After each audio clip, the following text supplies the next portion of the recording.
Hey y'all, so today I'm going to be doing something very different than what I normally do. Today I'm going to be hate reading The Selection by Kiera Cass. What I'm going to be doing is I'm going to film updates as I read, discussing how I feel about the book, and then at the end I'll kind of do a wrap up of my opinions. It won't be a review per se, but it'll just be kind of my overall opinions on the book. I have a full blog post where I talk about what I mean when I talk about hate reading, so I would definitely suggest that you check that out. I'll link it down in the description. And also, the day that this video goes up, a post will also go up on my blog with even more written updates about the book as I was reading it. Essentially, if I filmed an update every time I wrote an update on my blog, there would just be too many updates and this video would be too long. So I have some updates on my video, but all of them are on my blog post. So just very quickly, my little disclaimer on hate reading. Hate reading doesn't have to be malicious, and I don't intend it to be. I'm not here to bash The Selection as a book, nor am I here to belittle you if you do like The Selection. Based on the premise of this book and several reviews that I've read, this book just seems to be a little bit ridiculous, and it seems like the type of book that would be fun to read and make light of. My point while reading this is not to offend anyone, but rather to approach my criticism with a snarky comedic tone and to point out some of the ridiculous or dumb aspects of this book in a humorous way. As I said before, I'm not here to belittle anyone for their opinion on this book, and I would ask you to do the same for me. That being said, let's jump into my updates while reading this book. Hey y'all, so I'm only a chapter in, and already I have had some of the cringiest dialogue I have ever read. So I just read a bit of dialogue that went a little bit like this. "You are so pretty. Stop it, I'm so average. No, you're so pretty. Am I actually pretty? You totally know you're pretty." Like, this is not good dialogue, people. Sure, I made that a little bit more dramatic, but that was essentially the conversation. It was so cringy, guys. Also, I'm gonna read a little excerpt to you. Let me know if this sounds romantic or creepy. "Finally, the intruder spoke, a sly grin spreading across his face. Hey there, gorgeous." Like, this is supposed to be romantic, but all I'm getting from it is creepy. If you took this and inserted it into a horror movie, this would creep me out. If this is what I'm supposed to expect from the dialogue from here on out, yay. So far, y'all, I'm getting exactly what I expected from this book. Also, I totally forgot to mention another gem of a line. I don't know how to pronounce the country, so I'll give it a shot, but "If only I could sit and patch them up for him. That was my great ambition. Not to be Elia's princess, to be Aspen's." And that's another thing about this book that makes me cringe, is that the way that the society is set up and the way that our main character, America, thinks is very stereotypical. Like, a lot of the way that this book so far is talking about the women is all in terms of being pretty and being the princess and being chosen. And I feel like the women are being treated a bit like objects. And it's just making me cringe. And even when America talks about Maxon, she says that she couldn't see herself being with such a wimp. It's just everything about both genders in this book is so stereotypical, and it hurts me so much. And I have a sinking suspicion that it's going to continue to be like this, and very stereotypical and very annoying. So hopefully I can find humor in this, because right now it is just bothering me a lot. So now it's the next night. I have just picked up the book again. I'm on literally the second page that I have read tonight, and already I have some gems of some lines for you. "America, I'm supposed to be providing for you. It's humiliating for me to come here and have you do all this for me." This is her boyfriend, by the way. "Also, I'm not some charity case, America. I'm a man. I'm supposed to be a provider." So aside from the fact that this is so annoyingly set in really stupid gender norms, dude, she just spent a bunch of time actually making food for you and saving her money so that she could feed you, because she knows that you don't have enough money to feed yourself, and you're gonna get mad at her for it because of some stupid gender norm. Like, get over yourself. It's just, I really can't with the society already, and I'm less than 50 pages into this stupid book. Also, I just went back through that section to kind of like skim through it again and catch up to where I was at, and I didn't notice this the first time, but she feels bad for humiliating him. Like, she starts to feel guilty, and she doesn't outright apologize, but she basically kind of apologizes for making him feel humiliated for feeding him. Like, I picked up this book to laugh at the silliness of the world build and the writing, and I'm sitting here just constantly complaining about all these dumb gender norms that are seemingly completely arbitrary, because she has her own talents and she's also a class above him. So I'm not sure why he's constantly like, I have to provide for you, because she has talents, she can make her own money, she's a class above him, she makes more money than him. I don't get it. This is really dumb. So it's a page later, and they just broke up over the stupid food. They've been together 2 years, and they break up over a stupid argument over food. I'm sorry, this is going back into the silliness category, but still, why? So I'm now to the point where they're doing like the makeover scene in the book, and quite honestly, it's basically the exact same as the one in the Hunger Games. It basically seems like Kiera Cass just took the scene from the Hunger Games and copy-pasted it into her own book. I also find it fairly important to mention that throughout this whole process, it seems to be that America is being praised for being this natural beauty and for being the one at the picture place who didn't have all this makeup on, and for being the one at the makeovers to not want to do a bunch of stuff with herself. Which is all well and good, and I am all for natural beauty if that is what you want to go for, but this trope is just so old and boring. Like, you can't be a special snowflake just because you want to be a natural beauty and everyone else is putting makeup on. Also, let's not shame people for wanting to put makeup on. Like Celeste, the pseudo-villain at this point, is constantly shamed for wanting to put a bunch of makeup on. And it's just like, really, do we need to shame a girl for wanting to put makeup on? Yes, she seems to be really rude so far, but like, you can't put yourself above someone else just because you want to be a natural beauty and they're putting on makeup. I mean, come on here. I'm literally less than 100 pages into this book and I already have so many complaints. So it is once again the next night, and this is just gonna be a little brief update to remind you that in this book there is a character named Tiny who is, in fact, tiny. I mean, she couldn't have gone for something that sounded more like a human name than like a dog name. I mean, even Petite would have sounded more like an acceptable human name than just Tiny. Another quick update, America just giggled and a woman scolded her because apparently a lady never raises her voice above a gentle whisper. However, the entire room heard her say this, so I'm assuming that this lady was speaking above a gentle whisper. Imagine that! I really cannot deal with the dialogue in this book. It's making me laugh so much because it's just so ridiculous. So, some really awful dialogue in which Maxon tells America that he's going to tell her exactly what he wants from her, and a slight step forward toward her has now caused her to just knee him really hard, like right in the thigh, for no reason. Like, sure, the dialogue was really dumb, and sure, he took a step toward her, but like, he hadn't even done anything, and she seems fairly convinced at this point that he's not an awful person, and she just automatically freaks out and attacks him.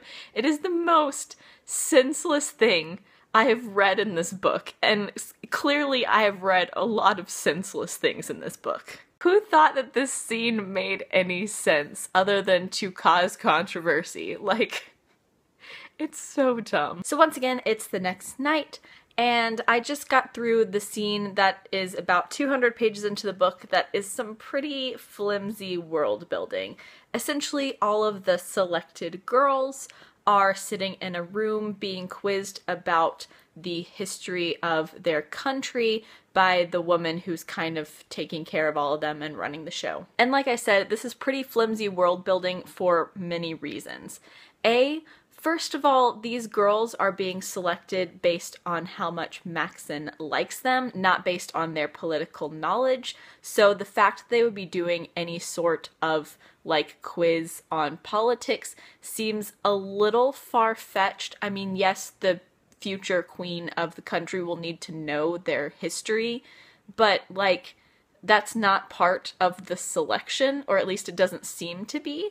So it seems a little silly that they would be having this quiz. Obviously, it's just so that the readers get a little bit of world build. And on that topic, the actual world build and the history of the country is kind of flimsy and unoriginal, basic, surface level, all that stuff. Like, there was World War III, and China attacked the US, and then the US became the United States of China, and then they attacked Russia, and then the kingdom took over. It's just very, like, basic stuff that would seem really easy to come up with. And then, in addition to this, just a small side note, why would her dad randomly have an old US history book? Because, like, at this point, I'm not sure the full timeline, but the new country, Ilia, has been formed for quite a while, and before that was the United States of China, and before that was the United States. So if he has this US history book, it is probably hundreds and hundreds of years old, so how would he have this exactly? So yeah, this whole world build is rather flimsy and a bit ridiculous, just like most of the stuff in this book. Also, another brief side note, there seems to be clearly something that they're trying to hide about their history because they're refused written history books. Like, if that is Kiera Cass's way of, like, subtle hints, that's not a subtle hint. That's, like, really obvious that something weird is going on. And if something weird isn't going on, then it's just some random thing that got pointed out for no apparent reason. I'm currently almost 300 pages in, so I'm really close to the end. And I just have to point out something, because it's happened a few times and I've pointed out moments when it's happened, but I've never really addressed the issue itself. And that is that I've figured out what Kiera Cass is really good at. Having her characters overreact to things. Early in the book, America brings Aspen food and he freaks out and breaks up with her. When Maxon said something that was vaguely suggestive and took a small step toward her, America freaked out and kneed him pretty much in the crotch. And now America has tried to convince Maxon of something even though he disagrees with her, and he freaks out and goes all, "I am lord of this country and you have to listen to me," and starts calling her Lady America again, even though they've been buddy-buddy for like half of this book and are essentially each other's closest friend slash ally. I could overlook this if this was like one character just overreacting to everything, because that is a personality flaw and it's good for characters to have flaws. But she's spread it out evenly across her characters to the point of which it's very obvious that she's trying to create conflict in certain spots by having characters just overreact to things. It's a bit ridiculous, but kind of hilarious to read, especially since I assume that in about 5 pages Maxon will come back to her and apologize. Or she will go to him and apologize if she's particularly pathetic. So I have just finished the selection by Kiera Cass, and oh boy was that a journey. Like I said, I am going to briefly just give a few thoughts and opinions on the book overall. Like I said, this obviously isn't going to be any sort of review.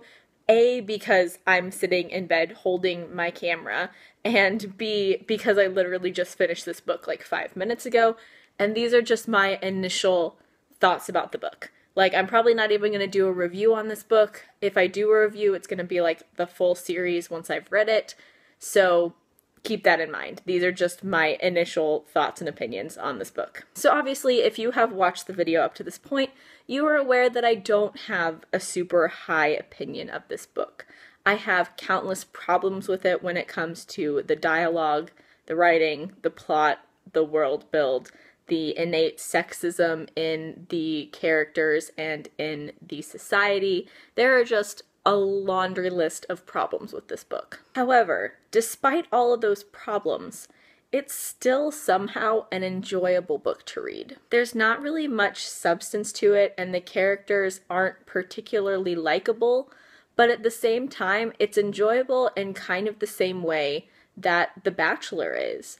And it's very ridiculous, but it's easy to just binge watch, or in this case, binge read. As I mentioned, there's not much substance to this book. It's basically just all fluff and cuteness, which I guess is fine, but it's not really what I look for in a book. And fluff and cuteness can be done well when written well and with an interesting plot, and with a better world build, but that book just simply didn't have that. And one quick note is that although I had major problems throughout the book with how gender was set up throughout the society and the way that the main characters talked about it and the way that it's dealt with in the selection, it wasn't really a problem in the second half of the book. Sure, it was really obnoxious when she was out in the real world and at the beginning of the selection, but I don't think I've made a comment, and I could be wrong because I've filmed these over the series of like a few days, but I don't think that in the second half of the book I made too many, if any, comments about things being sexist or like very cliche to a gender. I'm not sure if I made any of those comments recently, but they definitely died down in the second half of the book quite a bit, and I doubt that they'll go away after this, but it would be nice if they continued to be very minimal, because then I could go back to lighthearted joking about how silly stuff is, rather than actually commenting on how annoying these cliche gendered things are. So the shortened version of that very winded description is that I definitely had a ton of problems with this book. A lot of the things were just not handled very well at all, but the story is a cute, fluffy one that's easy to just binge read, and it's a fun one to watch unfold, even if it's just to laugh at how ridiculous it can be. That being said, I think that I'm going to continue the series, preferably soon. I definitely do not intend on wasting any of my money on these books, just because I know I will never reread them and they will never be any of my favorite books. But despite knowing how the series ends, I'm curious to see it all unfold, and I want to see the train wreck continue. At this point, my tentative rating is going to be 2 out of 5 stars, because that typically means for me that I have a laundry list of problems, but I don't hate the book. I don't know what rating out of 10 I'm going to give it, but tentatively it is going to be at 2 stars out of 5. So that is it for my video on hate reading the selection. I hope that you enjoyed this and that you don't hate me after watching this. Like I said at the beginning of the video, I'm not here to bash this book, but instead to approach my criticism of it in a snarky, comedic way. Let me know down in the comments if you have read this selection and if you have any of the same opinions on it as I do. As always, I will leave links down in the description to my blog, Twitter, and Goodreads. Please add me as a friend on Goodreads. I would love to be friends with all of you. Like, comment, subscribe, all that jazz. Thank you so much for watching. Bye!